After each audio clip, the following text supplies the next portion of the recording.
Durante 1.007 bilhão de anos, nada aqui precisou de um nome.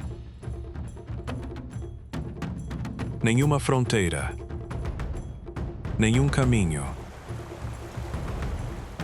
Nenhuma câmera.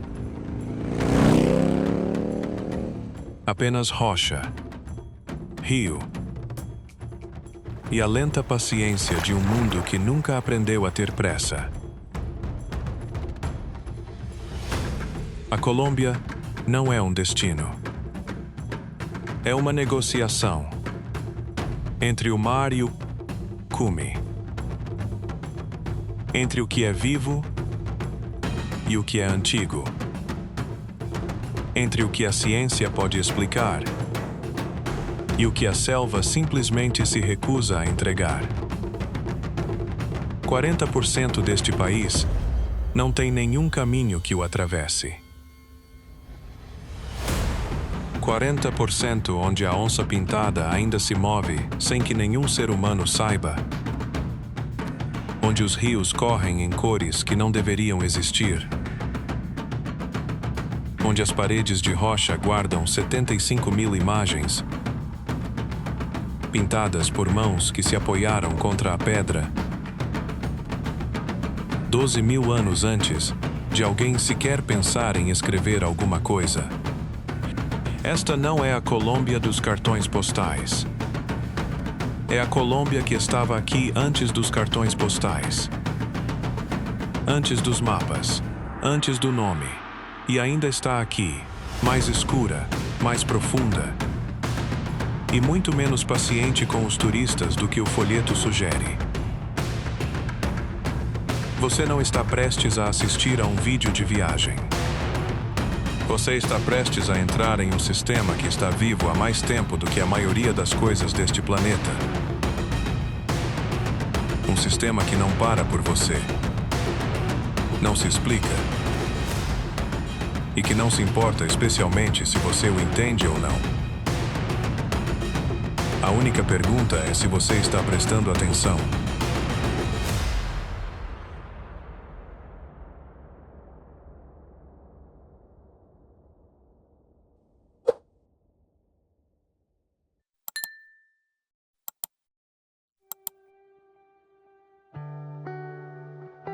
Alguns animais estão ameaçados de extinção porque os seres humanos os caçam. Este está ameaçado porque os seres humanos nem sequer conseguem encontrá-lo.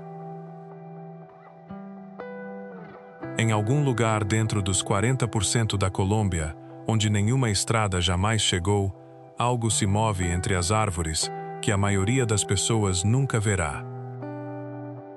Ela não é raro da forma como normalmente entendemos. É invisível por natureza, moldado por milhões de anos de desaparecimento deliberado. Não é uma espécie diferente, nem uma mutação, nem um acidente da natureza. Apenas uma onça-pintada que nasceu com melanina em excesso e uma floresta escura o bastante para tornar isso útil. As manchas nunca desapareceram de verdade. Cada roseta continua gravada na pele sob o negro. Basta a luz atingir exatamente o ângulo certo, no momento exato, para que todo o padrão se revele. Mas menos de 10% das onças pintadas nascem assim. Isso significa que aquelas que você não vê são muito mais numerosas do que as que consegue ver. A onça-pintada é o maior felino das Américas e o terceiro maior do mundo, capaz de chegar a 100 quilos na natureza. Ao contrário dos leões ou leopardos, ela não sufoca a presa, mata com uma única mordida esmagadora diretamente através do crânio. Sua mandíbula produz mais força em relação ao tamanho do corpo do que a de qualquer outro grande felino do planeta. Força suficiente para perfurar o casco de uma tartaruga de rio ou quebrar a coluna de um jacaré em águas abertas. Na Amazônia colombiana, Ela ocupa o topo absoluto da cadeia alimentar, sem nenhum predador natural acima dela. Hoje, os cientistas a classificam como uma espécie-chave, o que significa que sua simples presença regula o equilíbrio populacional de dezenas de outros animais em toda a floresta tropical. Ela não espreita fazendo barulho e não revela a direção de onde vem. Move-se como as águas profundas se movem, com peso, com propósito e sem qualquer interesse em ser observada. Em uma floresta tão densa, essa combinação a transforma em algo próximo de um fantasma. Mas há momentos em que ela deixa de se esconder por completo, e esses momentos são inconfundíveis.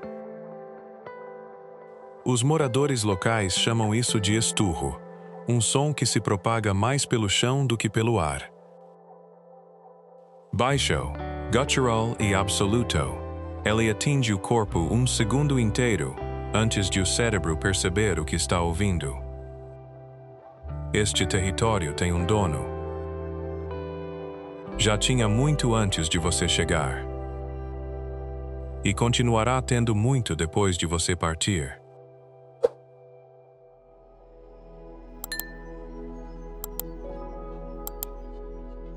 Toda civilização deixa para trás aquilo que mais temia perder. Aqui, há 12.000 anos, alguém decidiu que as paredes de um penhasco valiam mais do que qualquer túmulo. Não pegadas na lama, nem ossos no solo. Mas imagens gravadas em penhascos de arenito, que permanecem de pé desde antes de qualquer civilização que reconhecemos ter sequer um nome. A Serrania de la Lindosa estende-se pela selva como uma espinha dorsal de rocha ancestral.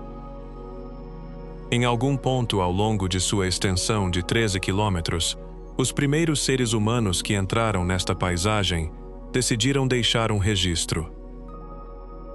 Não um registro escrito, algo mais antigo do que a escrita, mais direto do que a linguagem. 75.000 figuras pintadas e esculpidas em uma única formação rochosa contínua, preservadas pelo mesmo isolamento que manteve este lugar invisível para o mundo exterior durante milhares de anos. As escavações abaixo da face do penhasco contam a história em camadas. Estas eram as marcas deixadas por pessoas que chegaram a uma paisagem ainda em transição de savana aberta para uma floresta tropical densa. Mais perto da superfície, fragmentos de cerâmica e ferramentas refinadas marcam uma era completamente diferente. Comunidades organizadas. Agricultura estabelecida. Uma sociedade que havia deixado de explorar e começado a construir. Cerca de 4.200 anos atrás. Dois mundos completamente diferentes, empilhados um sobre o outro, separados por nada além da profundidade. Muitos dos animais pintados nestas paredes já não existem nesta região. Preservadas aqui em ocre e carvão, muito depois de o último exemplar ter morrido. Os cientistas ainda debatem se estas imagens foram feitas antes ou depois da chegada dos europeus a este continente.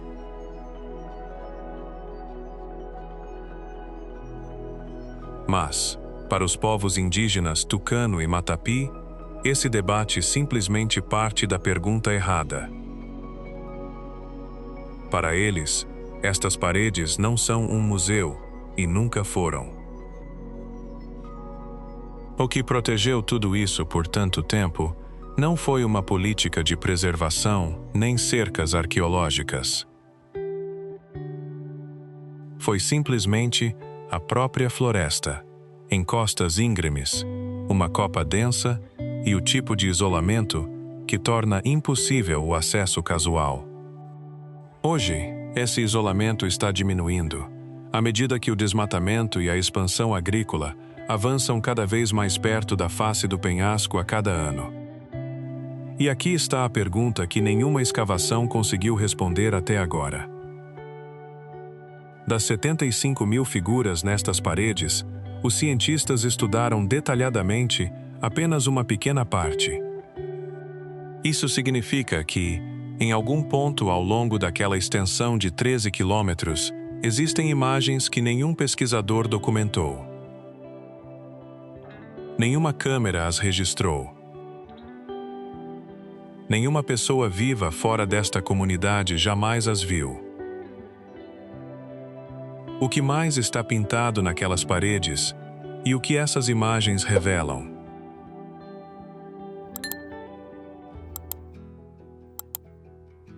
Existe um tipo de camuflagem que esconde um animal dos predadores. E depois, existe isto: uma camuflagem tão completa que esconde um predador de sua presa, dos cientistas que passam por perto e de todos os olhos humanos que já olharam diretamente para ele, sem enxergar absolutamente nada. Enquanto os antigos habitantes desta região gravavam em pedra os animais de sua época, a floresta continuava viva, com olhos espreitando entre os galhos. Não os olhos âmbar da onça pintada, nem o olhar atento de um predador que anuncia sua presença. Algo muito mais silencioso, muito mais verde e muito mais fácil de confundir com absolutamente nada. A Leptophis arraetula, a cobra papagaio, é uma das caçadoras mais ágeis da Amazônia colombiana. E sua maior arma é o fato de parecer exatamente com o lugar onde vive. Delgada, de um verde intenso, permanece imóvel sobre um galho, em qualquer altura da copa das árvores. A 3 metros de distância, é impossível distingui-la de um cipó iluminado pela luz. Mas sua semelhança com algo passivo termina aí. Fileiras de escamas dorsais fortemente carenadas percorrem toda a extensão de seu corpo, não para exibição, mas por uma razão funcional.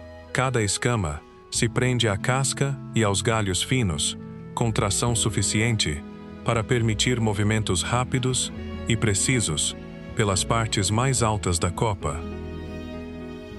Este não é um animal que simplesmente rasteja sobre uma superfície.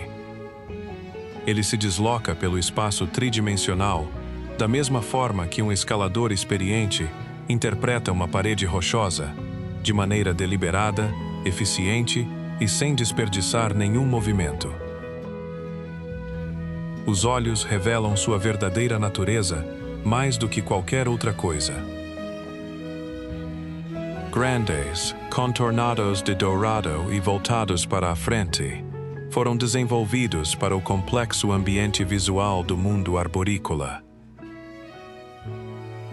Percepção de profundidade em um emaranhado de galhos sobrepostos, luz em constante mudança e movimento contínuo. A cobra papagaio interpreta tudo isso em tempo real. Sua estratégia de caça é calculada de uma forma que chega a ser quase perturbadora. É uma predadora diurna, ativa durante o dia, que caça especificamente pererecas noturnas do gênero Synax, nas horas em que esses anfíbios estão mais vulneráveis. Não quando estão se movendo, nem quando estão alertas. Mas enquanto dormem, pressionadas contra uma folha, imóveis e completamente expostas em seus locais de repouso. A cobra papagaio não as encontra por acaso, mas pela memória, retornando aos mesmos galhos, aos mesmos locais de descanso, à mesma geometria previsível de uma perereca que acredita estar escondida. No momento do ataque, sua mandíbula se expande e se desarticula com uma precisão mecânica que o restante do corpo não demonstra antecipadamente. O que parecia ser um cipó, há apenas um instante, já está engolindo algo inteiro. A floresta não mudou. Você apenas finalmente enxergou aquilo que já estava ali.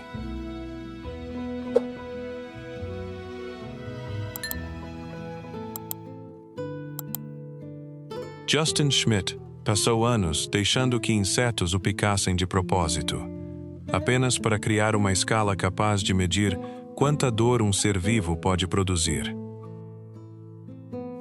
Quando chegou a formiga-bala, ele parou de acrescentar novas posições acima dela. Não havia mais nada a acrescentar. Nem todos os perigos da Amazônia colombiana anunciam sua presença por meio do tamanho ou da velocidade. Alguns simplesmente esperam, pacientes e invisíveis, sobre a casca de uma árvore que você estava prestes a tocar. A formiga-bala, tocandira na língua tupi, é a prova de que, neste ecossistema, a dimensão de uma ameaça não tem qualquer relação com o tamanho do animal que a provoca. Com apenas 2,5 cm, ela parece algo que você afastaria da manga sem pensar duas vezes. Esse instinto seria um erro grave. Sua picada alcança a classificação 4.0 ou superior no índice Schmidt de dor por picadas, a posição máxima absoluta, acima de todas as vespas, todos os vespões e todos os outros insetos que picam no planeta. O próprio Schmidt descreveu a sensação como caminhar sobre brasas com um prego de 5 centímetros cravado no calcanhar. Outras pessoas que foram picadas compararam diretamente a dor a um ferimento causado por um tiro, e é exatamente daí que vem seu nome popular. O veneno responsável é a poneratoxina, uma neurotoxina que não permanece localizada no ponto de contato. Ela provoca espasmos musculares profundos, aceleração dos batimentos cardíacos e ondas de tremores sistêmicos que percorrem o corpo inteiro.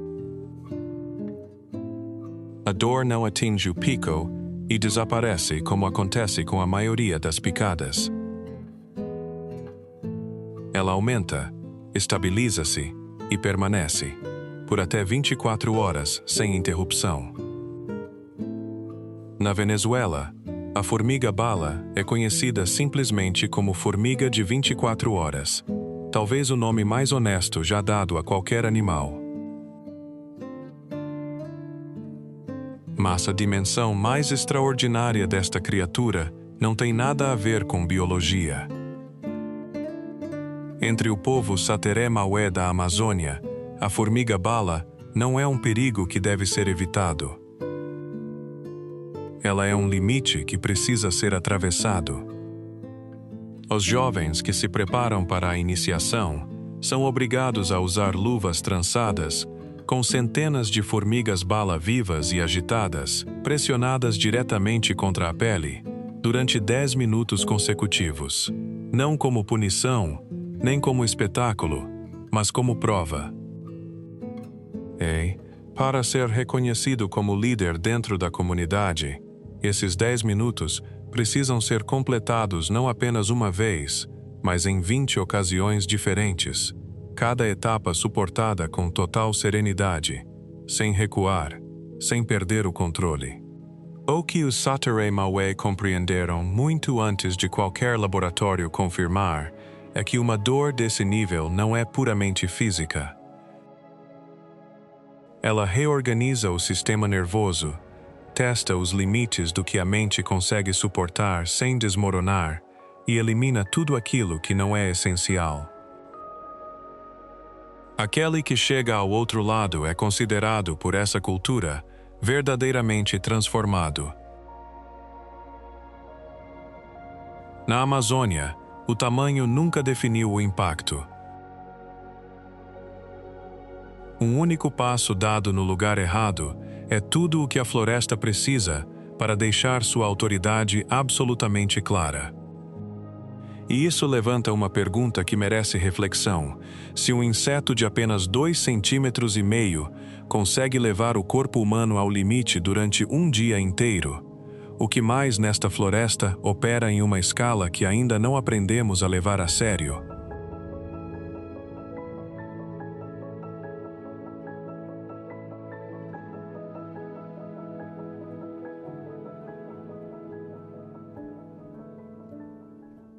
A maioria das montanhas foi formada por colisões. Placas tectônicas se chocando umas contra as outras durante milhões de anos, empurrando as rochas para cima até que algo cedesse. Estas não foram formadas. Elas simplesmente nunca foram destruídas. Navegando para o leste pelo rio Inírida, a selva finalmente dá lugar a algo inesperado. 3 monólitos de granito surgem sem aviso de uma planície florestal completamente plana. Sem contrafortes, sem elevação gradual, sem transição. Os cerros de Mavicure não emergem da paisagem. Eles a interrompem. Remanescentes do escudo das Guianas pré-cambriano, uma das formações geológicas mais antigas da Terra. Enquanto os Andes ainda estavam sendo dobrados pelas forças tectônicas, estes monólitos já permaneciam exatamente onde estão agora. Silenciosos, acima de uma floresta que ainda nem havia evoluído.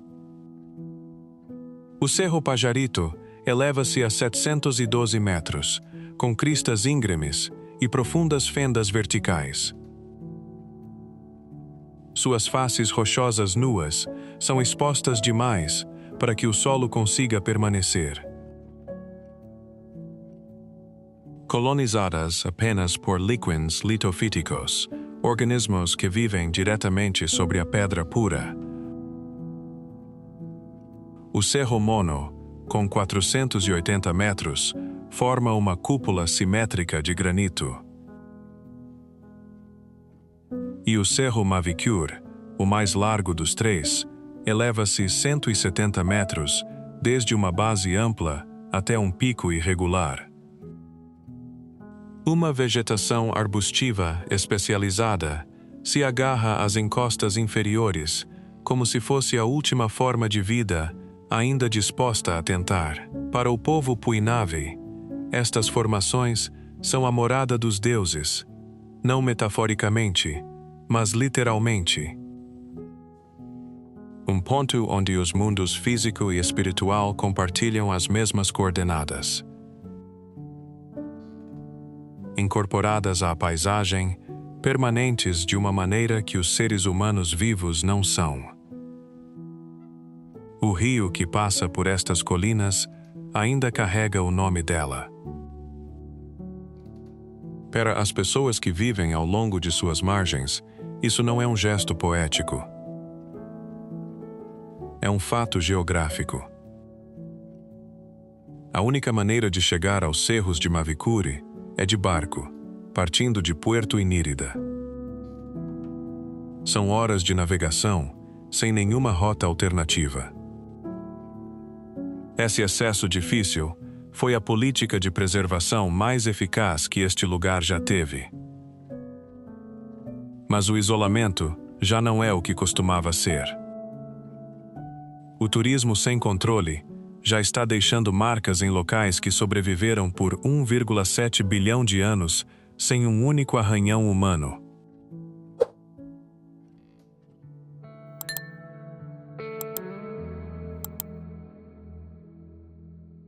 Todos os rios do mundo transportam água de um lugar para outro. Este faz algo diferente. Este sangra. À medida que avançamos mais profundamente pelo interior da Colômbia, algo na atmosfera muda. O ar fica mais leve, a luz mais direta, e o som da água torna-se mais presente do que qualquer outro som. Então o rio aparece, correndo em vermelho, magenta, amarelo e verde ao mesmo tempo. Não foi pintado, não há filtros, não é um truque da câmera. É apenas um rio fazendo o que sempre fez, em seus próprios termos, em seu próprio tempo. A cor não vem da água. Ela vem daquilo que vive sob sua superfície. O leito do rio pertence à formação macarínea, antigos quartzitos e arenitos que remontam a 1,2 bilhão de anos. Uma rocha excepcionalmente pobre em nutrientes, incapaz de sustentar a maior parte da vida aquática em qualquer sentido convencional. Foi precisamente essa austeridade que forçou a evolução de algo incomum. A planta aquática endêmica Macarenia clavigera, encontrada em nenhum outro lugar da Terra, adaptou-se a um substrato que oferecia quase nada. Entre julho e novembro, quando as chuvas estabilizam o rio no nível exato de água necessário para alcançar a coloração máxima, o espetáculo torna-se visível. O rio só se revela por completo quando todas as condições se alinham com exatidão, o que acontece durante aproximadamente 4 meses de cada 12. Protetores solares e repelentes de insetos são completamente proibidos na área do rio.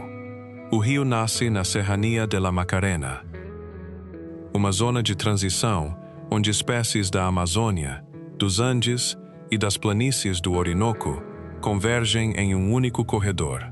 Nenhum trecho deste rio se parece com outro. Se esta combinação específica de rocha antiga, planta endêmica e hidrologia existe aqui, em uma formação geológica com 1,2 bilhão de anos, quais são as chances de este ser o único lugar da Terra onde ela se desenvolveu? E, se não for, onde mais este rio está escondido?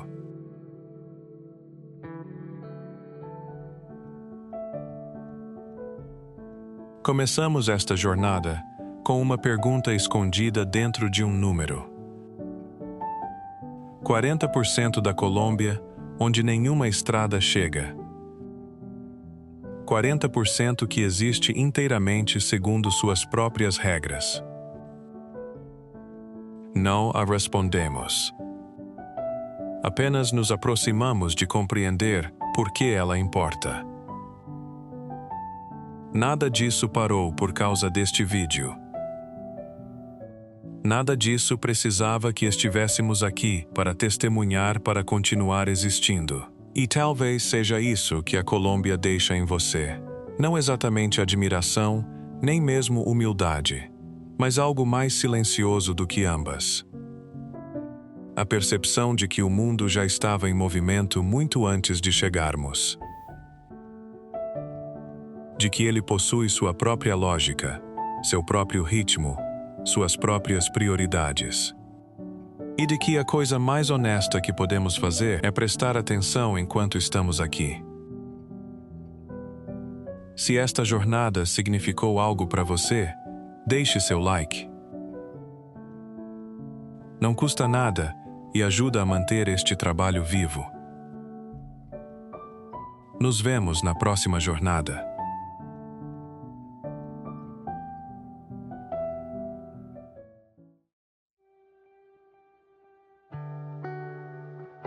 Alguns animais estão ameaçados de extinção porque os seres humanos os caçam. Este está ameaçado porque os seres humanos nem sequer conseguem encontrá-lo. Em algum lugar dentro dos 40% da Colômbia, onde nenhuma estrada jamais chegou, algo se move entre as árvores que a maioria das pessoas nunca verá. Ela não é raro da forma como normalmente entendemos. É invisível por natureza, moldado por milhões de anos de desaparecimento deliberado. Não é uma espécie diferente, nem uma mutação, nem um acidente da natureza. Apenas uma onça pintada que nasceu com melanina em excesso e uma floresta escura o bastante para tornar isso útil. As manchas nunca desapareceram de verdade. Cada roseta continua gravada na pele sob o negro. Basta a luz atingir exatamente o ângulo certo, no momento exato, para que todo o padrão se revele. Mas menos de 10% das onças pintadas nascem assim. Isso significa que aquelas que você não vê são muito mais numerosas do que as que consegue ver. A onça pintada é o maior felino das Américas e o terceiro maior do mundo, capaz de chegar a 100 quilos na natureza. Ao contrário dos leões ou leopardos, ela não sufoca a presa, mata com uma única mordida esmagadora diretamente através do crânio. Sua mandíbula produz mais força em relação ao tamanho do corpo do que a de qualquer outro grande felino do planeta. Força suficiente para perfurar o casco de uma tartaruga de rio ou quebrar a coluna de um jacaré em águas abertas. Na Amazônia colombiana, ela ocupa o topo absoluto da cadeia alimentar, sem nenhum predador natural acima dela. Hoje, os cientistas a classificam como uma espécie-chave, o que significa que sua simples presença regula o equilíbrio populacional de dezenas de outros animais em toda a floresta tropical. Ela não espreita fazendo barulho e não revela a direção de onde vem. Move-se como as águas profundas se movem, com peso, com propósito e sem qualquer interesse em ser observada. Em uma floresta tão densa, essa combinação a transforma em algo próximo de um fantasma. Mas há momentos em que ela deixa de se esconder por completo, e esses momentos são inconfundíveis. Os moradores locais chamam isso de esturro, um som que se propaga mais pelo chão do que pelo ar. Baixo, guttural e absoluto, ele atinge o corpo um segundo inteiro antes de o cérebro perceber o que está ouvindo. Este território tem um dono. Já tinha muito antes de você chegar. E continuará tendo muito depois de você partir.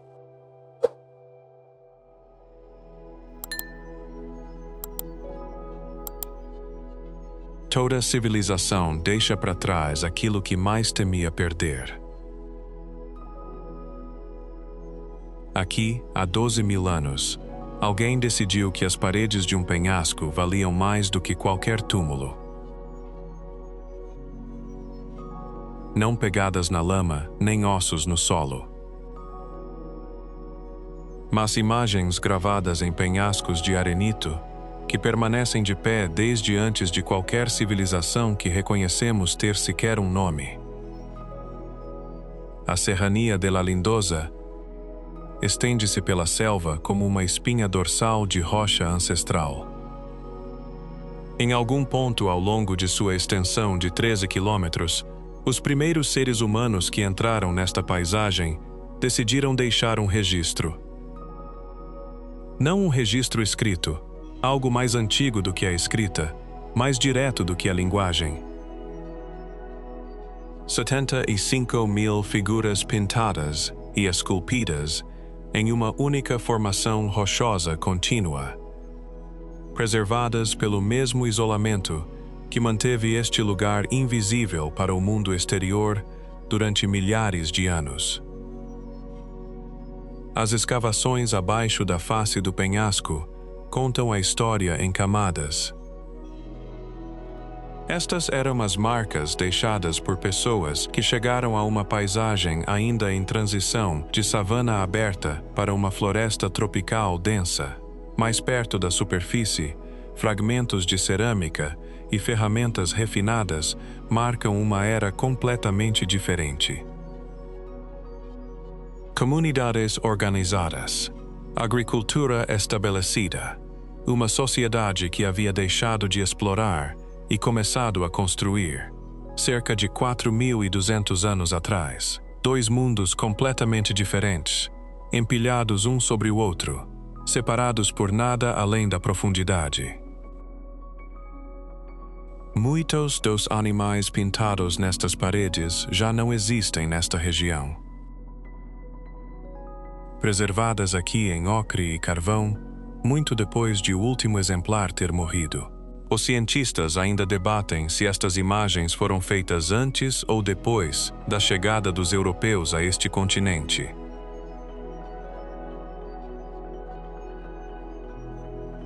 Mas, para os povos indígenas Tucano e Matapi, esse debate simplesmente parte da pergunta errada.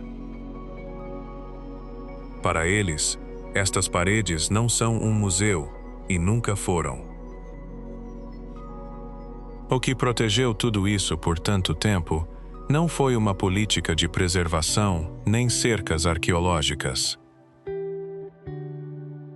Foi simplesmente a própria floresta, em costas íngremes, uma copa densa e o tipo de isolamento que torna impossível o acesso casual. Hoje, esse isolamento está diminuindo, à medida que o desmatamento e a expansão agrícola avançam cada vez mais perto da face do penhasco a cada ano. E aqui está a pergunta que nenhuma escavação conseguiu responder até agora.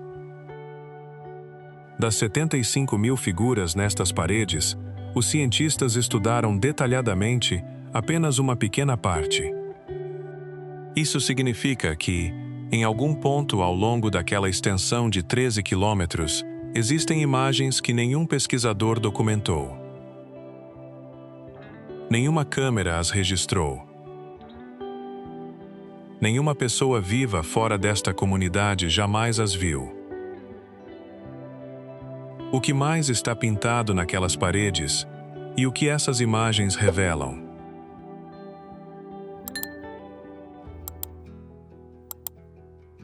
Existe um tipo de camuflagem que esconde um animal dos predadores. E depois, existe isto, uma camuflagem tão completa que esconde um predador de sua presa, dos cientistas que passam por perto e de todos os olhos humanos que já olharam diretamente para ele, sem enxergar absolutamente nada. Enquanto os antigos habitantes desta região gravavam em pedra os animais de sua época, a floresta continuava viva, com olhos espreitando entre os galhos. Não os olhos âmbar da onça pintada, nem o olhar atento de um predador que anuncia sua presença. Algo muito mais silencioso, muito mais verde e muito mais fácil de confundir com absolutamente nada. A Leptophis arraetula, a cobra papagaio, é uma das caçadoras mais ágeis da Amazônia colombiana. E sua maior arma é o fato de parecer exatamente com o lugar onde vive. Delgada, de um verde intenso, permanece imóvel sobre um galho, em qualquer altura da copa das árvores. A 3 metros de distância, é impossível distingui-la de um cipó iluminado pela luz. Mas sua semelhança com algo passivo termina aí. Fileiras de escamas dorsais fortemente carenadas percorrem toda a extensão de seu corpo, não para exibição, mas por uma razão funcional. Cada escama se prende à casca e aos galhos finos, com tração suficiente para permitir movimentos rápidos e precisos pelas partes mais altas da copa. Este não é um animal que simplesmente rasteja sobre uma superfície. Ele se desloca pelo espaço tridimensional, da mesma forma que um escalador experiente interpreta uma parede rochosa, de maneira deliberada, eficiente e sem desperdiçar nenhum movimento. Os olhos revelam sua verdadeira natureza mais do que qualquer outra coisa. Grandes, contornados de dourado e voltados para a frente, foram desenvolvidos para o complexo ambiente visual do mundo arborícola. Percepção de profundidade em um emaranhado de galhos sobrepostos, luz em constante mudança e movimento contínuo. A cobra-papagaio interpreta tudo isso em tempo real. Sua estratégia de caça é calculada de uma forma que chega a ser quase perturbadora. É uma predadora diurna, ativa durante o dia, que caça especificamente pererecas noturnas do gênero Synax, nas horas em que esses anfíbios estão mais vulneráveis. Não quando estão se movendo, nem quando estão alertas. Mas enquanto dormem, pressionadas contra uma folha, imóveis e completamente expostas em seus locais de repouso. A cobra-papagaio não as encontra por acaso, mas pela memória, retornando aos mesmos galhos, aos mesmos locais de descanso, à mesma geometria previsível de uma perereca que acredita estar escondida. No momento do ataque, sua mandíbula se expande e se desarticula com uma precisão mecânica que o restante do corpo não demonstra antecipadamente. O que parecia ser um cipó, há apenas um instante, já está engolindo algo inteiro. A floresta não mudou. Você apenas finalmente enxergou aquilo que já estava ali.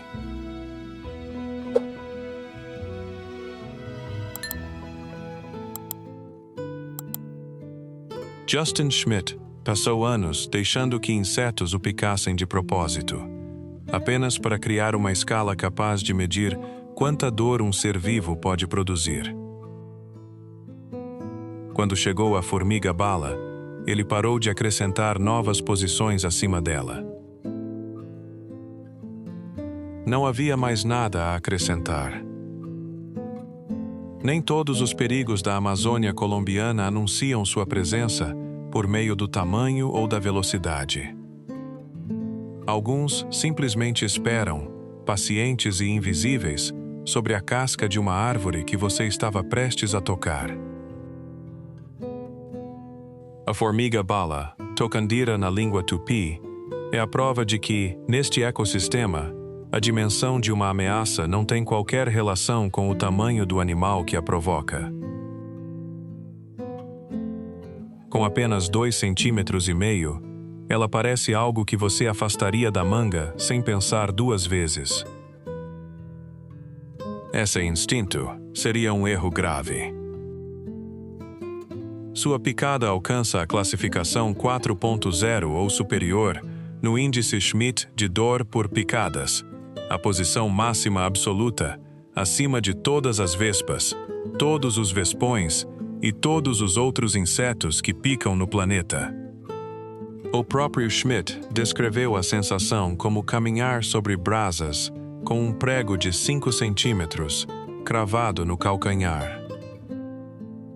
Outras pessoas que foram picadas compararam diretamente a dor a um ferimento causado por um tiro, e é exatamente daí que vem seu nome popular.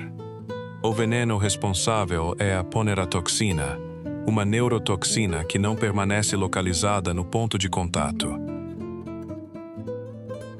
Ela provoca espasmos musculares profundos, aceleração dos batimentos cardíacos e ondas de tremores sistêmicos que percorrem o corpo inteiro. A dor não atinge o pico e desaparece como acontece com a maioria das picadas.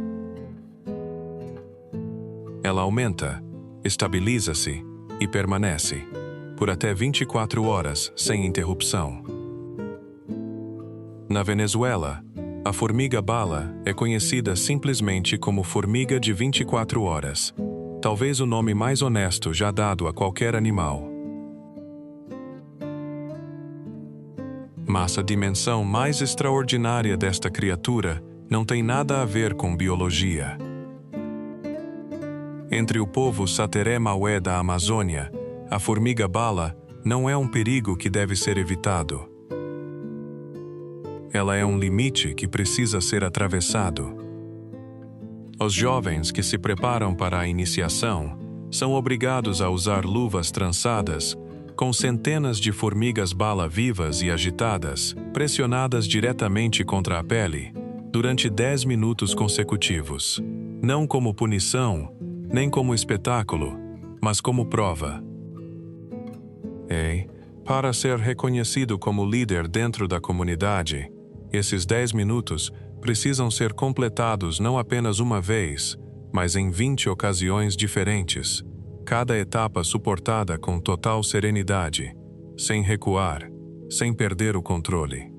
O que os Sateré Maué compreenderam muito antes de qualquer laboratório confirmar é que uma dor desse nível não é puramente física. Ela reorganiza o sistema nervoso, testa os limites do que a mente consegue suportar sem desmoronar e elimina tudo aquilo que não é essencial. Aquele que chega ao outro lado é considerado por essa cultura verdadeiramente transformado. Na Amazônia, o tamanho nunca definiu o impacto. Um único passo dado no lugar errado é tudo o que a floresta precisa para deixar sua autoridade absolutamente clara. E isso levanta uma pergunta que merece reflexão: se um inseto de apenas 2,5 centímetros consegue levar o corpo humano ao limite durante um dia inteiro, o que mais nesta floresta opera em uma escala que ainda não aprendemos a levar a sério?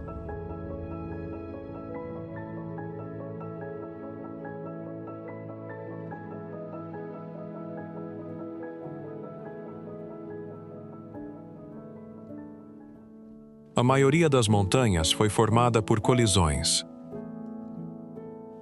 Placas tectônicas se chocando umas contra as outras durante milhões de anos, empurrando as rochas para cima até que algo cedesse.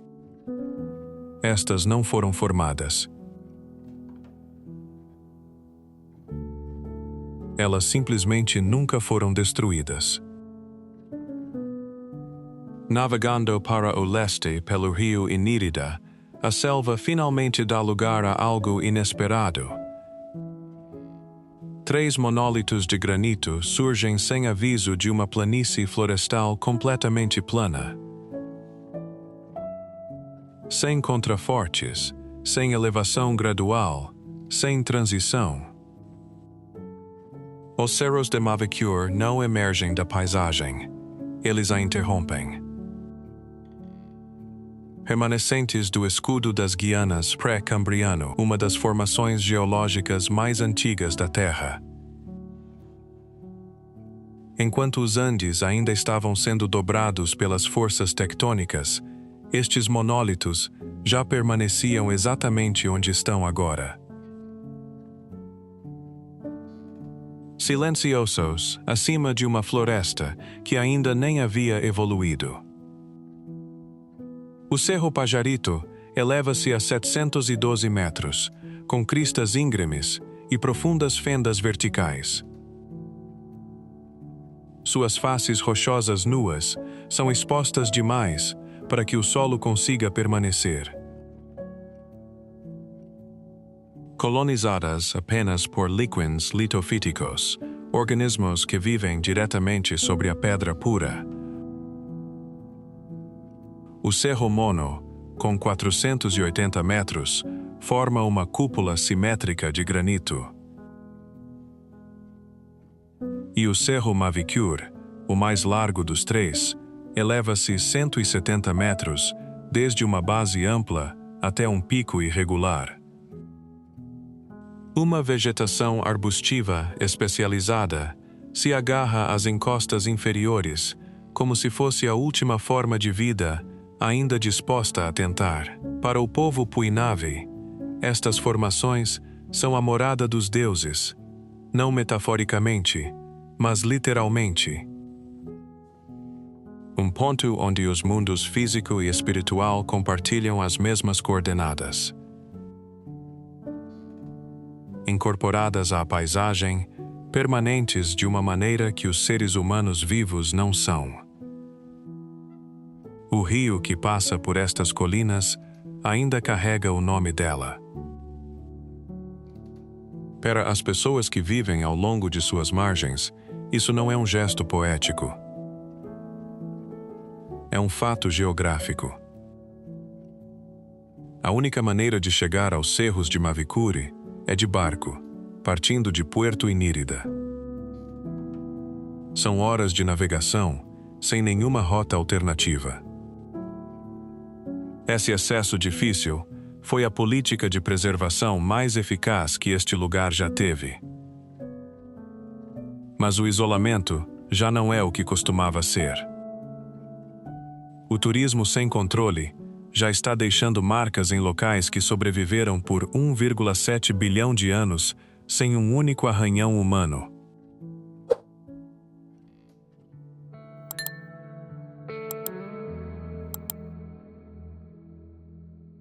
Todos os rios do mundo transportam água de um lugar para outro.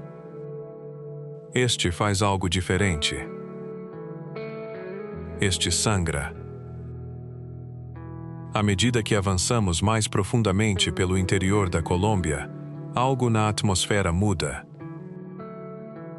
O ar fica mais leve, a luz mais direta, e o som da água torna-se mais presente do que qualquer outro som. Então o rio aparece, correndo em vermelho, magenta, amarelo e verde ao mesmo tempo. Não foi pintado, não há filtros, não é um truque da câmera. É apenas um rio fazendo o que sempre fez, em seus próprios termos, em seu próprio tempo. A cor não vem da água. Ela vem daquilo que vive sob sua superfície. O leito do rio pertence à formação Macarínea, antigos quartzitos e arenitos que remontam a 1,2 bilhão de anos. Uma rocha excepcionalmente pobre em nutrientes, incapaz de sustentar a maior parte da vida aquática em qualquer sentido convencional. Foi precisamente essa austeridade que forçou a evolução de algo incomum. A planta aquática endêmica Macarenia clavigera, encontrada em nenhum outro lugar da Terra, adaptou-se a um substrato que oferecia quase nada. Entre julho e novembro, quando as chuvas estabilizam o rio no nível exato de água necessário para alcançar a coloração máxima, o espetáculo torna-se visível. O rio só se revela por completo quando todas as condições se alinham com exatidão, o que acontece durante aproximadamente 4 meses de cada 12. Protetores solares e repelentes de insetos são completamente proibidos na área do rio. O rio nasce na Serrania de la Macarena, uma zona de transição onde espécies da Amazônia, dos Andes e das planícies do Orinoco convergem em um único corredor. Nenhum trecho deste rio se parece com outro. Se esta combinação específica de rocha antiga, planta endêmica e hidrologia existe aqui, em uma formação geológica com 1,2 bilhão de anos, quais são as chances de este ser o único lugar da Terra onde ela se desenvolveu?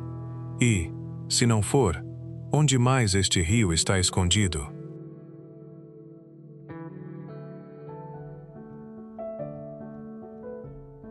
Começamos esta jornada com uma pergunta escondida dentro de um número.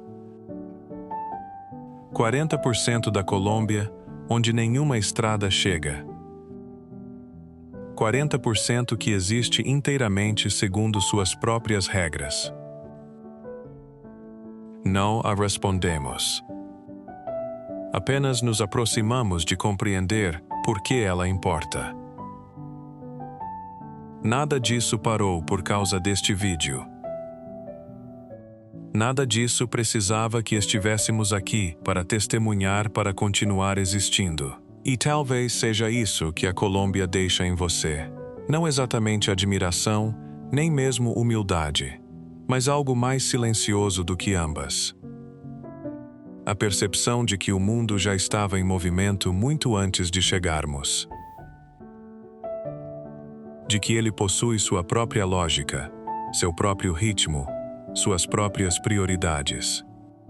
E de que a coisa mais honesta que podemos fazer é prestar atenção enquanto estamos aqui. Se esta jornada significou algo para você, deixe seu like. Não custa nada e ajuda a manter este trabalho vivo. Nos vemos na próxima jornada.